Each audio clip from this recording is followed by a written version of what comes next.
Mga kababayan nating seniors, kung kayo ay 60 o 65 pataas at naghihintay ng inyong pensyon ngayong Abril 2026, pakinggan ninyo ito ng mabuti dahil ang video na ito ay maaaring makapagdag ng libu-libong piso sa inyong bulsa o makapigil sa pagkaantala ng inyong pinaghirapang benepisyo. Maraming pensyado ang hindi alam na may mga bagong schedule, bagong halaga at bagong patakaran na epektibo na ngayong Abril. At ang masakit, marami sa inyo ang maaaring mawalan ng bayad ng hindi dahil sa kasalanan ninyo, kundi dahil lang sa isang maliit na detalye na hindi na-update sa sistema. Isang lumang bank account number, isang hindi pa nagagawang API revalidation, isang life certificate na nakalimutang isumiti. Ang mga simpleng bagay na ito ang nagdudulot ng napakalaking problema para sa ating mga lolo at lola na umaasa sa buwanang pensyon para sa gamot, pagkain at pang-araw-araw na gastos. Kaya nga nun, iupo tayo ngayon ng magkasama at pag-usapan natin ng malinaw at mahabagin ang lahat ng kailangan ninyong malaman tungkol sa April 2026 SSS, GSIS at DSWD payments. Ang mga petsa, ang mga halaga at ang mga hakbang na kailangan ninyong gawin ngayon. Huwag kayong aalis. Ito ang isa sa pinakamahalagang update na maririnig ninyo ngayong taon. Bago pa man natin pag-usapan ang mga petsa, kailangan ninyong maunawaan kung bakit ang Abril 2026 ay hindi katulad ng ibang buwan. Bilang bahagi ng multi-year reform program ng pamahalaan, patuloy na isinasagawa ang mga pagbabago sa SSS at GSIS pension system na naglalayong palakasin ang seguridad sa pananalapi ng mga retirado, survivors at indigent na senior citizens. Ang mga pagbabagong ito ay hindi lang basta numero. Ito ay tunay na pera na dumarating sa inyong bank account sa inyong kamay tuwing bayad na araw. At ang Abril ay kritikal na buwan dahil ito ang isa sa mga unang buwan kung saan mararamdaman ng maraming pensyonado ang epekto ng mga bagong patakaran sa aktwal na halaga ng kanilang pensyon. Para sa ating mga SSS, pensyonado, ang pensyon ay karaniwang nire-release sa batches depende sa account number ng miyembro para mas maayos ang proseso ng pagpapamahagi. Ibig sabihin nito, hindi lahat ay sabay na tumatanggap ng kanilang pera sa iisang araw. Kung ang inyong account number ay nagtatapos sa ibang numero kaysa sa inyong kapitbahay, posibleng magkaiba kayo ng petsa ng resibo. Kaya naman ang payo ko sa inyo ay huwag magpanik. Kung hindi pa dumating ang pera sa simula ng buwan, suriin muna ang inyong account batching schedule. Para naman sa GSIS pensyonado, ang pera ay karaniwang dumarating sa isang nakatakdang araw bawat buwan. Kaya mas madaling mag-budget kung alam mo na kung kailan darating. Ngayon, pag-usapan natin ang pinaka-interesanting bahagi, ang pera. Magkano ba talaga ang matatanggap ninyo ngayong Abril 2026? Para sa mga SSS pensyonado, ang inyong buwanang pensyon ay nakasalalay sa inyong average monthly salary credit at sa bilang ng inyong kontribusyon sa loob ng inyong karera. Ang isang SSS miyembro ay karaniwang kailangan ng hindi bababa sa 1 to 20 buwanang kontribusyon bago ma-qualify ang regular na retirement pension. Kung mayroon kayong higit sa 120 na kontribusyon, mas mataas ang inyong pensyon. Ngunit ang magandang balita ay ito.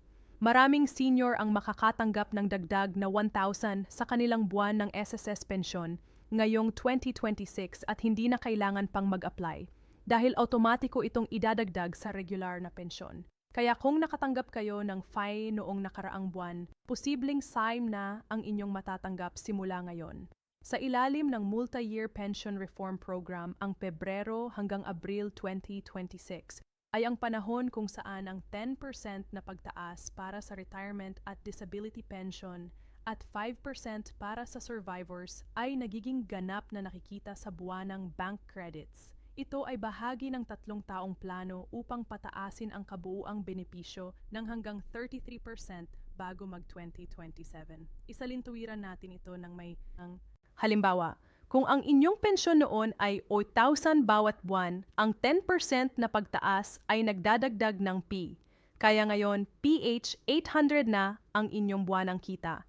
Hindi malaki marahil sa unang tingin, Pero sa loob ng isang taon iyon ay 9,600 na dagdag na pera sa inyong bulsa. Sapat na para sa isang buwan ng gamot o para sa espesyal na okasyon ng pamilya. Para sa ating mga miyembro ng GSIS, ang mga dating guro, nurse, pulis, sundalo at ibang government employees, isinagawa ng GSIS ang pagtatanggal ng limitasyon sa survivorship pension. Dati, kung ang isang nakaligtas na asawa ay nagtatrabaho rin sa gobyerno o kumikita ng tiyak na halaga, ang kanilang benepisyo ay may takip. Ngayon, ang mga balo at biudo ay maaaring makatanggap ng buong 50% survivorship pension nang walang mga mapanghigpit na income ceiling.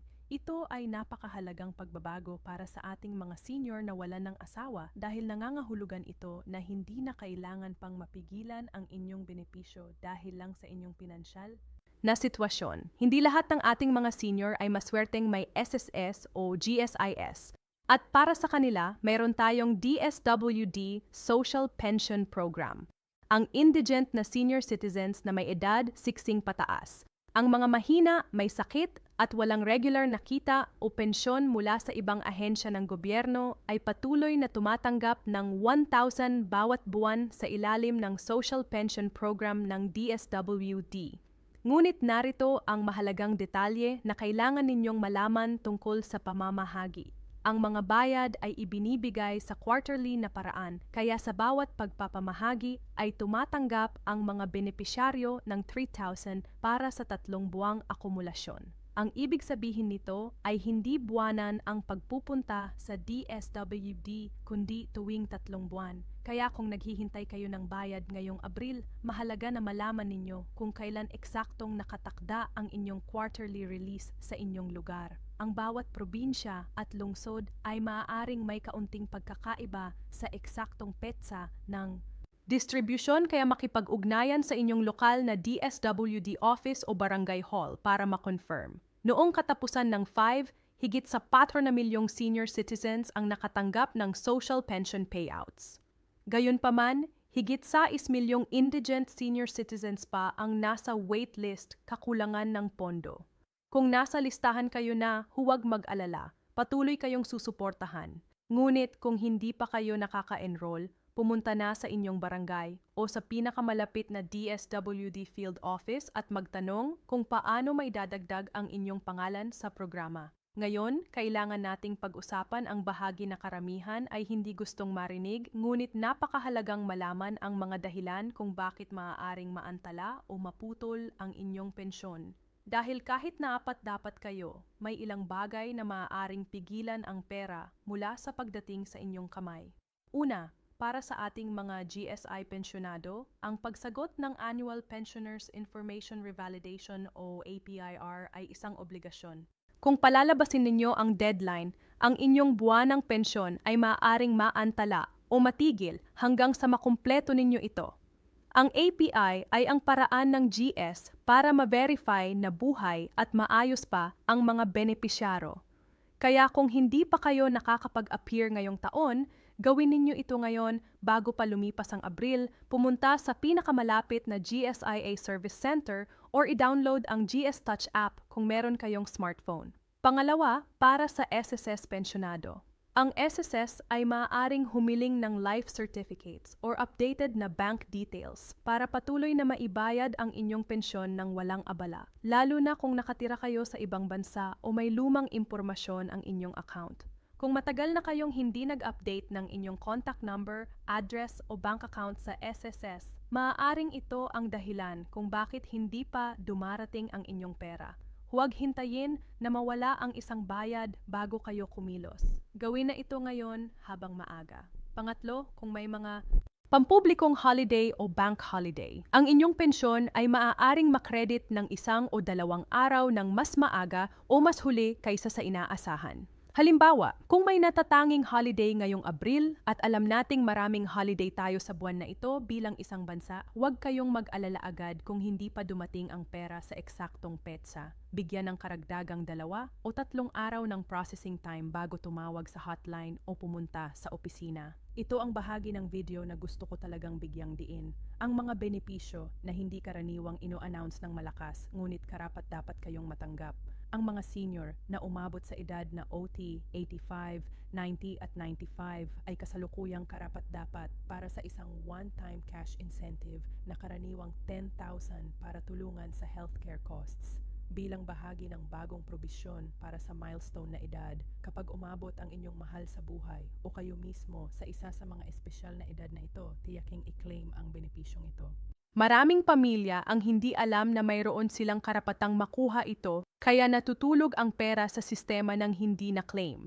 Dagdag pa rito, hindi na sususpendihin ng GSIS ang benepisyo ng isang surviving spouse dahil lang nakatira siya kasama ang isang bagong kasosyo. Maaari lang matigil ang pensyon kung opisyal na muling ikakasal ang benepisyaro. Ito ay isang malaking kaginhawaan para sa maraming balo at biudo na dati ay natatakot na mawalan ng benepisyo dahil sa kanilang personal na sitwasyon. Para naman sa mga seniors na may pamilya sa iba't ibang lungsod, ang ilang lokal na pamahalaan ay nagbibigay ng karagdagang allowance. Halimbawa, ang City of Pasig ay nagbibigay ng karagdagang suporta mula sa city funds para sa mga senior na hindi saklaw ng national program.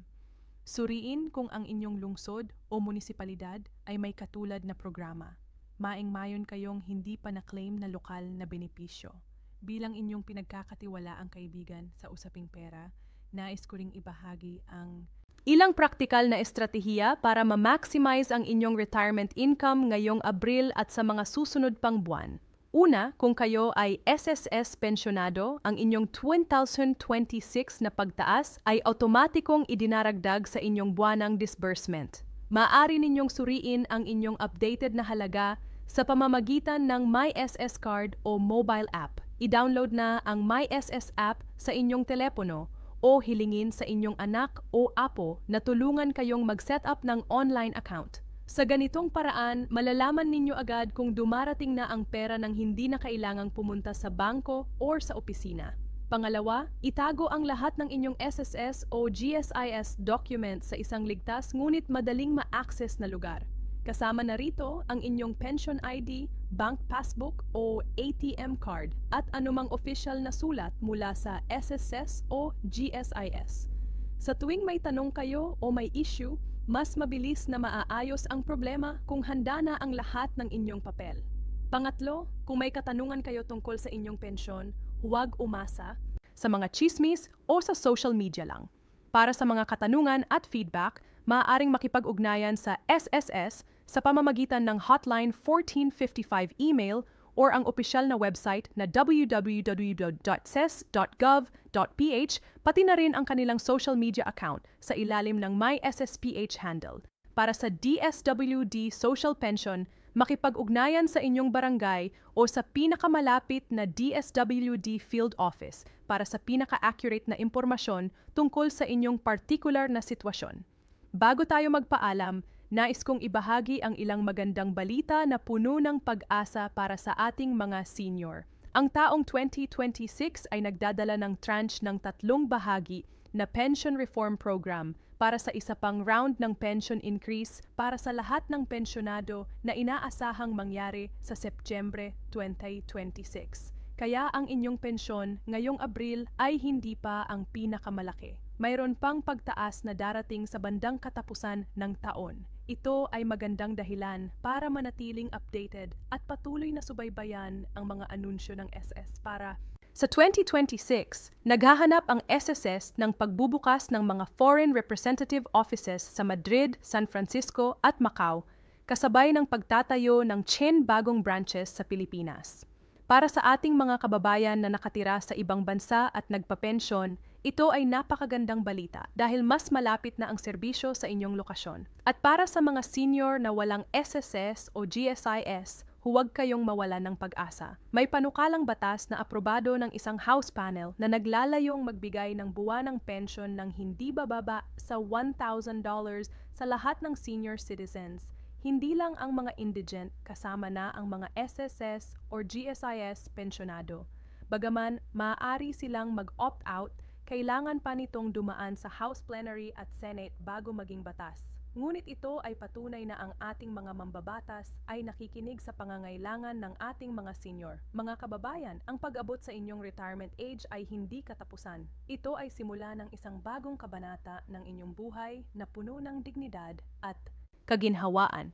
Kung malalaman ninyo ang inyong mga karapatan at gagawin ang mga tamang hakbang, ang inyong pensyon, SSS man iyon, GSIS o DSWD Social Pension ay hindi basta regalo ng gobyerno. Ito ay bunga ng inyong mga tao ng pagsusumikap, pagtatrabaho at pagbabayad ng kontribusyon. Karapat-dapat kayong matanggap ang bawat sentimo nito. Kaya ngayong Abril 2026, gawin ang 3 bagay. Una, i-check ang inyong pension account at suriin kung tama ang halaga. Pangalawa, i-update ang inyong bank details at contact information sa SSS o GSIS kung matagal na kayong hindi naka-update. Pangatlo, ibahagi ang video na ito sa inyong mga kaibigan at pamilya dahil maraming senior ang hindi alam ang mga bagong benepisyo na karapat-dapat nila. Ang isang maliit na pag-share ay maaaring malaking tulong sa isang lolo o lola na naghahanap ng sagot sa kanilang tanong. Salamat sa inyong panonood. Ingatan ninyo ang inyong sarili at huwag kalimutang isubscribe para sa mga susunod pang update tungkol sa inyong mga benepisyo. Hanggang sa muli, mahal ko kayong lahat. Tak!